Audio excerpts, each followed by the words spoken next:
تبارك الذي بيده الملك وهو على كل شيء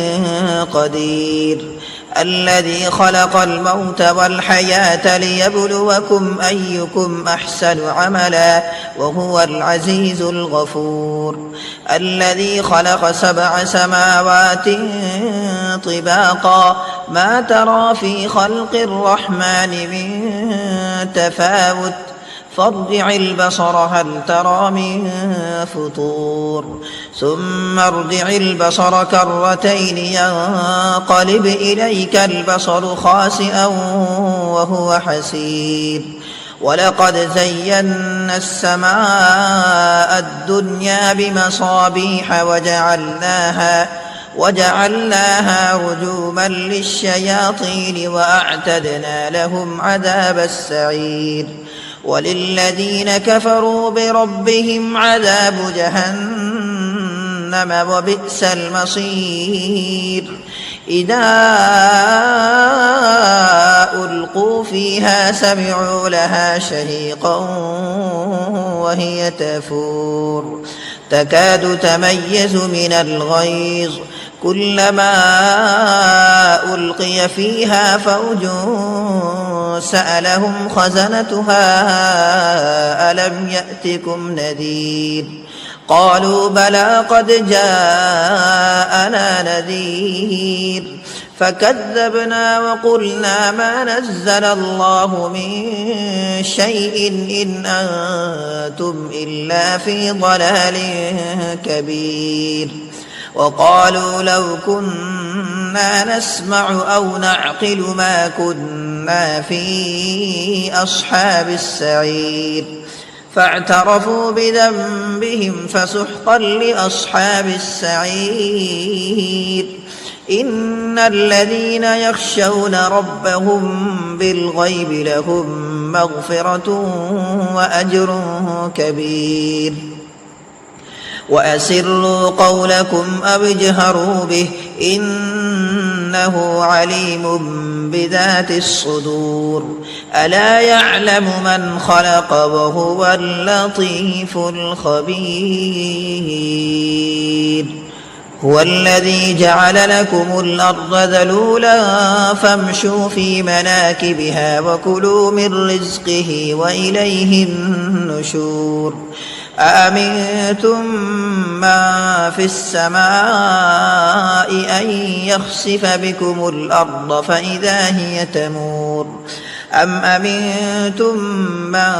في السماء أن يرسل عليكم حاصبا فستعلمون كيف نذير ولقد كذب الذين من قبلهم فكيف كان نكير أولم يروا إلى الطير فوقهم صافات ويقبض ما يمسكهن إلا الرحمن إنه بكل شيء بصير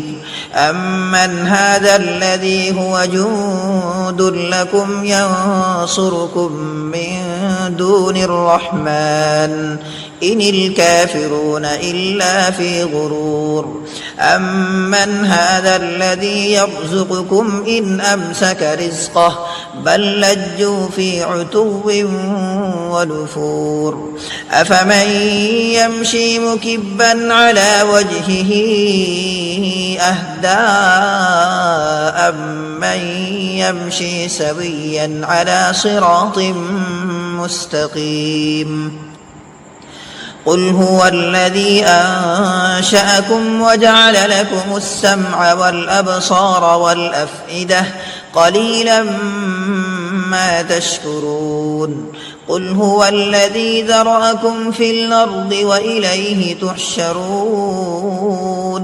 ويقولون متى هذا الوعد إن كنتم صادقين قل إنما العلم عند الله وإنما أنا نذير مبين فلما رأوه زلفة سيئت وجوه الذين كفروا وقيل هذا الذي كنتم به تدعون قل أرأيتم إن أهلكني الله ومن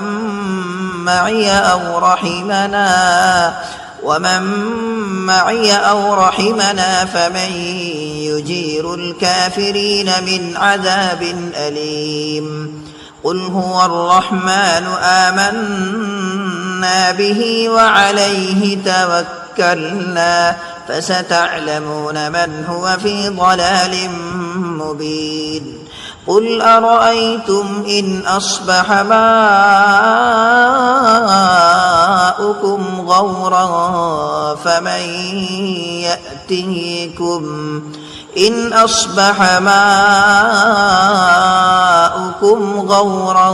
فمن يأتيكم بماء معين